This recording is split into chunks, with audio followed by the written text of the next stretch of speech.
spinning their wheels, wasting the time and getting no results. But with these few simple steps, you're going to actually go from doubting to dominating the body that you've always dreamed of without endless hours in the gym. And at least in my own experience, there's one question that tends to come up consistently that continually reminds me that this is actually the case. And that's the question of how do you build muscle fast? And why is that the case? I mean, from my own perspective, there's parents constantly getting on track with their training and nutrition, falling off, getting on track, falling off. This cycle constantly repeats itself. And so by the time someone actually gets to that point, and maybe this is you get to that point of actually being on track, you're ready, you're motivated, you start making some progress, but you feel like you're not actually getting anywhere.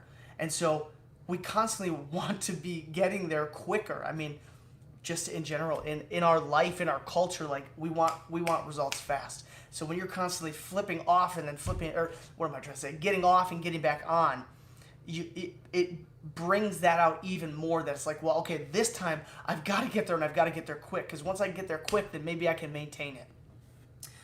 So with that question though, what I really want to explore and dissect here is what even is the idea of fast? When you say, how do you build muscle fast? What do you mean by the word fast? So some people could look at fast and they think days, they think weeks. Maybe some people out there actually do think months. But if you have seen any of my content, then hopefully you've seen the message that I'm not talking days, I'm not talking weeks or months, I am talking in years. The whole idea of muscle growth is you are basically essentially tricking your body into adding more muscle so that you can do more, lift more, resist more, and you're training your body to adapt to that, and that takes time. I mean, you're using your body's ability to survive, so you're putting yourself into an intense situation with a stimulus that you cannot withstand against, essentially weight. And you are looking for that resistance to break down the muscle, and your body goes, oh crap, like I couldn't do that last time, I've got to be able to do that next time. That process is not quick. It does not take days, it does not take weeks. Can you see some results that quickly? Days, no, probably not. But weeks, for sure. You can start to see some results, but to see drastic transformation, I want you to remember that this is a several year-long process, and ultimately, this is a journey that you're on for life. Because ultimately, you're going to get way further in 10, 15, 20 years than you would if you ever just tried to do this for a year or less. Okay, so with that, there's 3 major steps that I want you to take if you do want to build muscle fast. Here's the fastest way that you can do it if you follow these 3 things. So the first one is progressive overload. Hopefully, you've heard that term before. Progressive overload is just the fancy way of saying add more resistance. And it doesn't necessarily mean add more weight. It could be slowing down a rep. It could be doing a tempo, where you're doing a 4 count. Let's say you're doing a chest press. You're holding at the top, then you 4 count all the way down as you get it down to your chest again. It could be just improving your form. And then yes, it could be adding an additional rep in one of your sets. It could be half a rep for that matter. And it could also be finally adding some additional weight. But the bottom line is you need to be able to progressively increase the amount of resistance and stimulus that you're putting onto your body so that your body has a reason to actually adapt and change and add more muscle to your body. Now, the big key here is actually just writing down your workouts, because I will tell you, for years, I would work out, I would exercise, and I use those words very specifically because I didn't train. I didn't train with a specific goal in mind. I didn't try to improve my ability or my lifts. I didn't have a goal of what I was trying to do. It was just to go in there, lift the weights, pick them up, put them down. I picks them up and said puts them down. So to do a little bit of a fail of the accent there, but anyways, I tried. So what I essentially got caught in this trap of constantly just repeating this cycle and getting nowhere. I'd see maybe a little bit of results. Go back to my man P90X, Tony Horton. I used to love those programs, and nothing against him. But I didn't follow. I didn't listen to what they said. They said to write down the workouts, and I didn't actually do it. But in the first couple weeks, I'd notice I got some shoulder striations. That looks really cool. So I thought I got somewhere. but then it would stop. I wouldn't make it. I'd just constantly be looking in the mirror going like, what on earth is going on? Why am I getting nowhere? Until I actually started writing down my workout, writing down the lifts that I'm doing, what my weight is, what the rep is, how good my form is. I mean, you can get pretty detailed with this, but the bottom line is just track it so you know what you did prior.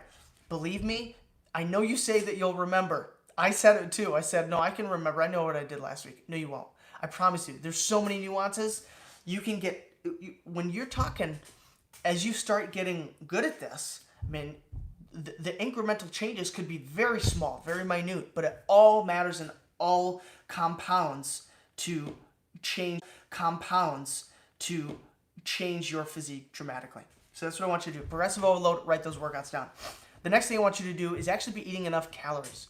We've got to be eating enough food to cause our body to have enough energy to be able to then build that tissue, that new muscle mass. And a lot of people just don't do this. Now, if you're, very overweight or obese, it's possible you might not need to do this because your body can actually use stored body fat as that excess energy to be able to build muscle. But if you're at least relatively close to a healthy weight or at a healthy weight, you're probably going to want to be eating at least 100 or 200. That's probably very minimal. Probably at least a couple hundred calories over your maintenance in order to be able to actually get those muscle gains, get that progress.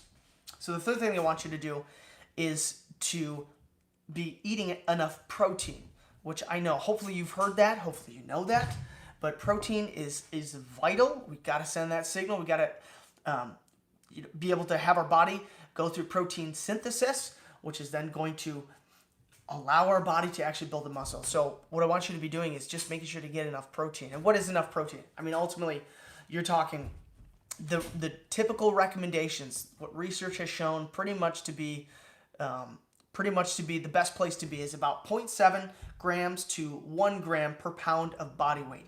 Now, I say it in that range because technically we want to calculate that based on your lean mass. So only the lean tissue, not excluding body fat that you have on your body. But a lot of times that can get complex. So just for instance, I'm 170, about 170 right now. So I'm gonna shoot to get somewhere between one, I don't even know what the calculation would be offhand, but 145-ish grams of protein up to 170 grams of protein. So I'm not 170 pounds of lean mass, but that's okay. Even if I go over that a little bit, it's an easy calculation for you to do. If you don't want to do that, if you're not tracking your protein, if you're not tracking calories, don't worry about that. I don't want you to stress about it. All I want you to do is think about a fist size of protein. So think about 3 to 4 servings of good quality protein that's at least the size of your fist. And then what I would do, if you want to just make sure that you actually are getting enough protein, is then add a protein shake on top of that for the day. That's going to get you absolutely within the ballpark so that you can start making those gains. Those 3 things are going to do wonders if you can just consistently do them day in and day out. Just start making those habits. 3 simple things. Now, but ultimately, what is going to actually get you building muscle the fastest is when you can build that consistency, when you can build that habitually into these processes that really run on autopilot in your life for your training, yes, but also for your nutrition, because nutrition is going to be obviously another huge piece where this is going to start to pay immense dividends with your physique. So first and foremost, in order to get to that point, you gotta step back and look at the people that actually do have a drastic transformation. Look at someone who's done it, someone who's lost the weight, someone who's gotten the six-pack, someone who's put on the size and can look back and show their before and afters. I'm sure you've got someone in your mind. I know I do. Think about what they did. They had, first and foremost, a why. They had a reason behind why they were doing what they're doing, and it was a compelling reason. And it wasn't just in their head. Most likely it was written down, because research has shown I think the statistic is about 40% more likely to achieve something if you actually write that goal down. So they had a why, they had a deeper reason. I mean, and think about what that is for you. Is it you want to be able to be healthy and strong and active so that you can play with your kids, so that you don't have to have an aching back every time you bend over to pick one of them up, or you want to be able to throw them air. You want to be able to have the stamina to keep up with them. I mean, what are some of the other things? You want them to look up to you as your superhero. You want them to be able to look at you as strong, as their protector. You want them to be able to look at you as confident. They want to be able to see you as confident. You want to be able to walk by the mirror and embrace the person that you see in the mirror.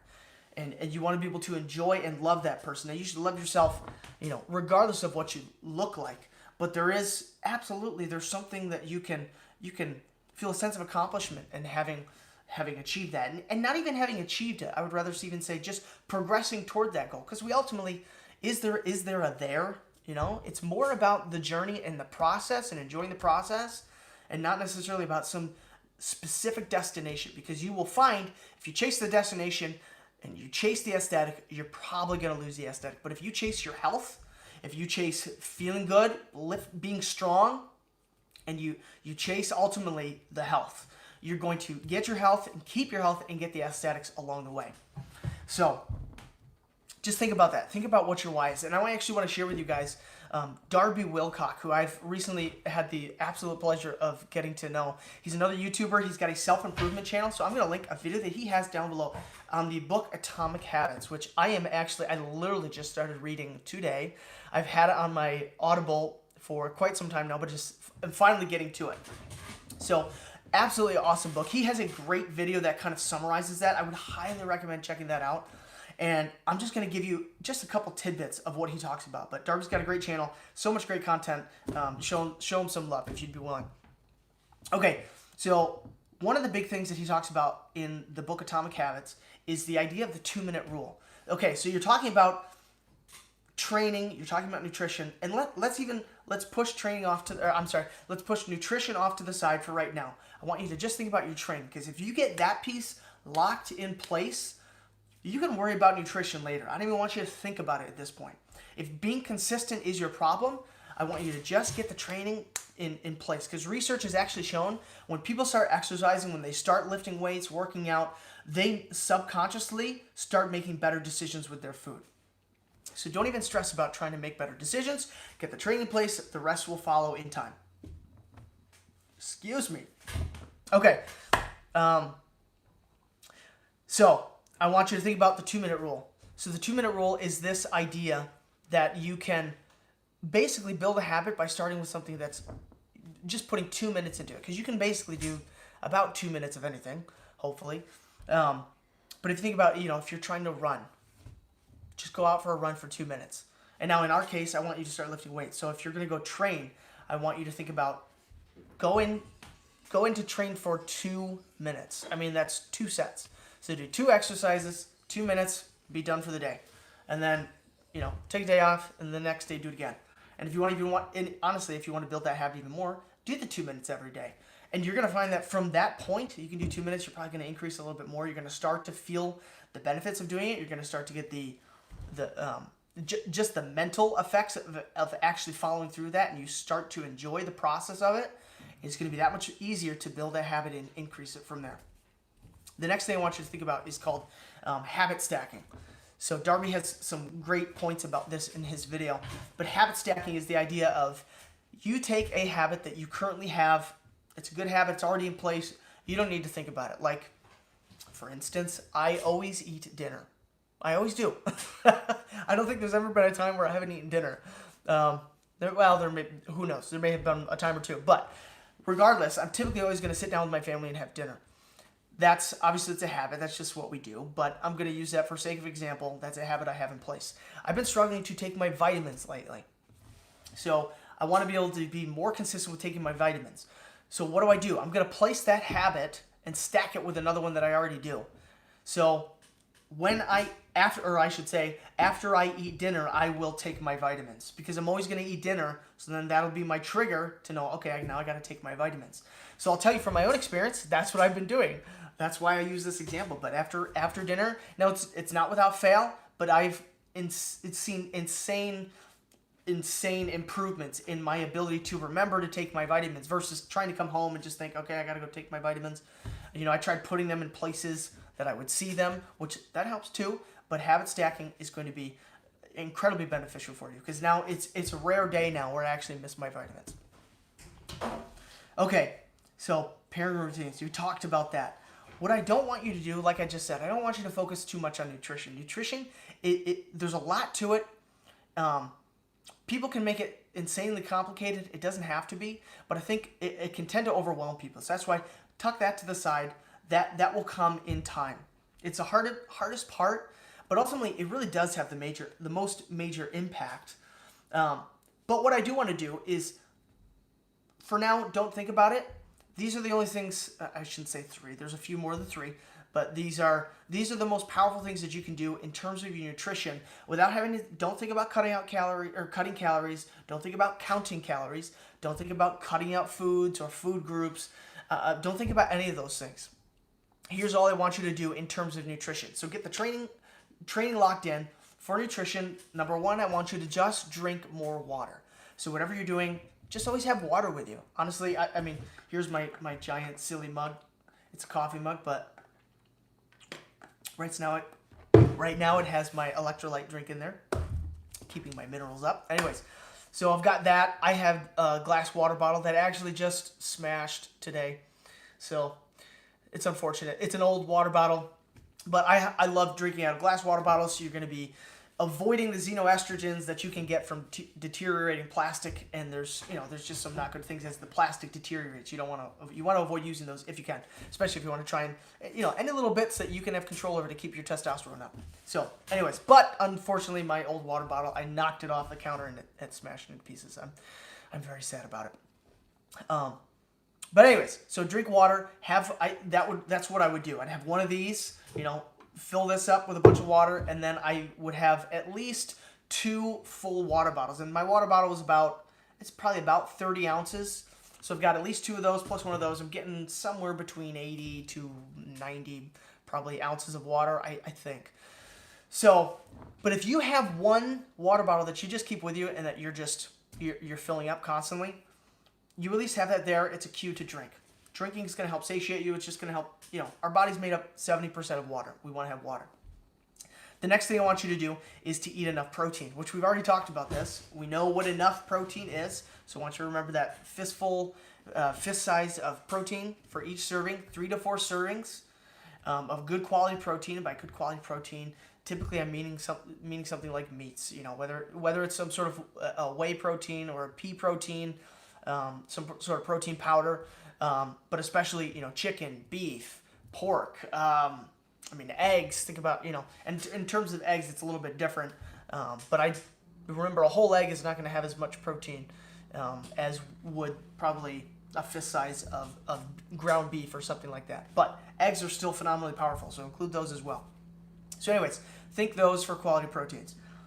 The next thing I want you to do is just to focus on, so now we're up to enough water, drink enough protein, and third thing I want you to do is just eat more whole food. Just include more whole foods. Don't worry about cutting out the chips or cutting out, the candy that you like to have at night, or that small bowl of ice cream, or not so small bowl of ice cream if you're me. Don't worry about cutting that out. I just want you to think about including some more veggies, including some sweet potatoes, some regular potatoes, including some fruits, including all those types of things that are whole food, one ingredient foods, meats. Obviously, those are whole foods as well. Anything that is one ingredient, doesn't have any processing. That's going to do wonders for just improving your satiety, getting you more micronutrients. Now, the next thing that I want you to do is not actually directly related to nutrition, but it's like the linchpin in terms of weight loss and muscle building, and that's getting good sleep. I know, you're like, Dave, I'm a parent. I don't get good sleep. I can't tell you the number of people I hear talk about sleep, even when they're talking to an audience of parents, but they don't actually talk about the nuances of sleep. And I want to be able to help you with that. That is something I want to talk specifics about, because parents, we struggle, right? We struggle. There's nights, right now I have another kid who is fighting another cold. And, 'tis the season, it's that time of year right now. But how do we fight through that and push through that in the midst of getting good sleep? Some nights are really rough. You're waking up constantly. Then other nights, are going to be a lot better. But here's the bottom line. What I want you to do is just take into account the season of life that you are in. Last summer, my wife had a baby. We had our 4th baby.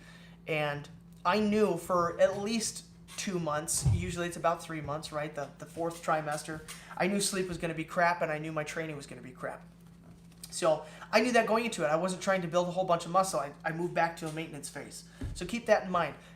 Just the other night, we had a terrible, actually no, it was last night, just last night. Pretty bad night's sleep. We were up several times with the kids. So I was going to lift. I decided, no, today I'm going to do a more recovery-based type of workout. And all I did was just do some trigger workouts, like mini workouts with resistance bands, very short, very minimal.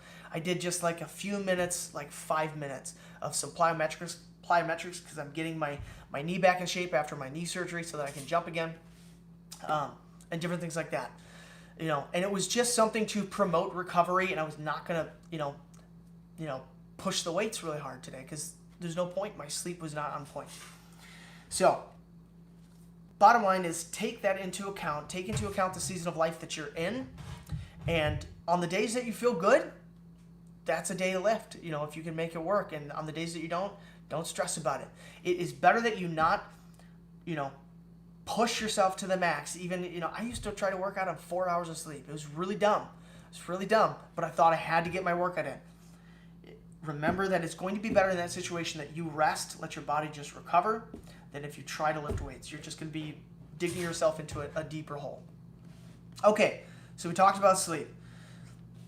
And there are 3 things. Those are the 3 things that I want you to think about in terms of nutrition. Don't worry about cutting foods out right now. But there's one thing that I do want to share with you. I suppose you could call it my 4th thing, but it's just to be making sure to be eating enough calories. There is, especially for moms out there, you just naturally want to eat as little as possible because you want to be small. Culturally and just the way that we are, women want to be small. I don't know about most guys, but a lot of guys want to be like big, like muscular big, not like overweight big. But it's harder for women to do this because they always want to see a small number on the scale. But you gotta disconnect from the scale in a sense when you're trying to build muscle, because more muscle actually means more weight on the scale. And muscle, we've heard it a million times, muscle weighs more than fat. So you always have to remember those things. But I just want to give you a story of my wife. So my wife Krista, after baby number 3, was struggling to lose weight, had never really lifted before in her life. Minimally, little bits here and there with different programs, but not like intentional weightlifting to add muscle. Typically what she focused on was the, higher intensity cardio, things like that, which I did myself for several years. But after this point of not seeing much progress, with the weight loss that she wanted, I got her on a lifting program. We started lifting weights, got her calories on point. And then after she lost 20 pounds, I then actually had her intentionally eat more. And I got her calories up to 2,300 calories as she was building muscle for about a year. After which she got pregnant again for a 4th and then put on some healthy baby weight. But then, of course, after that birth, wanted to lose more, and she's now down about 15 pounds. And now I've actually had her halt. She was losing weight on about 400 calories more this time around than the last time around. So let me say that again so that you hear that. So baby number 3, she lost weight on 1,600 calories. Baby number 4, she lost weight on 2,000 calories. 2,000 calories. And now eventually we got down to 1,900. And at that point, I had her pause. I wanted her to take a break. She's taking a break. And as hard as it is for her to do, it's helpful that she has someone else, outside of her own mind saying, no, do this. So I told her, we're going to wait, start to increase your calories, expecting a little bit of weight gain when you start to introduce more carbs. But lo and behold, I've now got her up to, she's around 2,300 to 2,400 calories, and her weight flatlined and is actually now dropping a tiny bit, which is phenomenal. All because she took intentional points of actually eating enough. Now I know, don't worry about the whole calorie tracking thing right now, but I just want you to always keep this in the back of your mind that adding muscle, increasing your metabolism by eating more food so that you can build more muscle, your metabolism revs up because essentially you're trying to increase muscle mass, your body becomes less efficient, and I should be specific, it becomes less efficient with how it partitions calories, meaning it just uses a bunch up, and it doesn't have to be, like if you've only got 1,000 calories, it's got to be hyper on point with how it's using those 1,000 calories. but the more that you start to eat, studies have shown this over and over again. I'm blanking on the term at the moment, but anyways, essentially, studies show both positive, both when you lose weight, it'll slow down your metabolism. When you eat in a slight surplus, especially with resistance training, it's going to increase your metabolism. So keep that in the back of your mind. Now, it may feel difficult to get this ball rolling, and I know, but once it is, you're going to get these processes in place where it's on autopilot. You don't have to think about it as much. So that's why focus on the one thing that you can walk away with and start doing that now. So what is your goal? What's your goal right now? Maybe it's to be losing weight, maybe it's to be gaining weight, or are you in a maintenance phase? The more that you put these things into practice, the easier it's going to be to get you to the point where you can just actually eat intuitively, so that you don't have to count your calories, so that you don't have to be hyper specific about, am I getting enough, how many grams of protein did I get in today? And a lot of people, ultimately, that's the goal that you want to get to, so you don't have to spend as much time thinking about this. To get to that point, it ultimately comes through first understanding understanding how many calories are in specific foods that you're eating, building muscle and having a healthy body weight, and then repeating that process over and over and over again. Because the more that you're doing it, the more that it's getting ingrained in your habits and just the way that you do things, and it's going to make it insanely easy for you to just naturally have better balance of hormones, your ghrelin and leptin levels, which are your hunger and satiation hormones in that order. Ghrelin, hunger, leptin, satiation. If those hormones are better balanced with whole foods and just having a healthier body weight and all those types of things, it's going to send your body reliable signals that you actually are full, or maybe you need to eat. So that, along with water, all those things are going to make a massive difference and can get you to that point where then you can start to eat more intuitively. Now, like I said, don't walk away thinking you have to implement all of these things. I want you to pick the one thing that you can start to implement now. Make this easy on yourself. Make it easy on yourself. Pick one thing and then have that why. If you do those two things and start to just repeat the process over and over again, you're going to see tremendous results. And before I move on here, I think right now I want to jump into a few questions that I received, and with this first one being, which we've already kind of talked about a little bit, can I build muscle and lose fat at the same time? That's like the holy grail. I don't know if you've heard of people talk about it, but be able to lose fat and actually put on muscle, because typically you're not going to be able to add muscle without, like I mentioned, surplus of energy. But there's two types of people who are going to actually be able to do this. So yes, it is possible. You're going to be doing it through just being first untrained or detrained. So if you're someone who's never lifted weights, or if you're someone who's lifted weights but now it's been a long time since you've actually touched them, maybe it's been a year or two or something like that, you go back to lifting weights. You can eat in a deficit. That means your body's burning stored fat, but you can also actually put on muscle at the same time. And now, people refer to it as the newbie gains. You're going to see a lot of muscle gains really fast right in the beginning, and you're going to be able to lose fat as well. But that's going to peter out. It's not going to last terribly long. And then at some point, you will need to have an energy surplus, eat over your maintenance calories, to be able to actually put on additional muscle. So that's probably as far as I'll go into that one. There's probably one other category where it might work, but it's very rare that you might come across it. Many times, this is the next question. How many times a week should I work out? And now, I'll tell you from my own perspective, the bottom line answer is it depends. And hopefully, I've heard this said, you might be out there and be a Mind Pump listener as well. Mind Pump does a great job. They have a podcast. They have a YouTube channel as well. They talk about this. A lot of times, if you are not hearing someone in the fitness world say it depends with a lot of these questions, they probably don't necessarily know what they're talking about. So I'm grateful to have them in my corner as well and have them as a resource. So you got to remember that. And I love the way that they remind us all of that it really depends. In this situation, the best number of times to work out a week for you is the optimum number is what you can recover from, and the training volume that you can actually recover from. So I hear a lot of times people just say, throw out there, oh, 3 to 5 times a week is the best time and the optimal time to do that. That's not necessarily the case. So what I want you to do is, if you're not even doing any at all, if you're struggling with it, just start with 1, and then start with 2. Start with 1, then maybe add another one after several months. Okay, what's the best diet for building muscle and losing fat? The one that you can stick to. I'll basically leave it at that. Research has shown over and over again, the diet that you can actually stick to that is sustainable is the one that you're going to be most effective at losing fat and building muscle.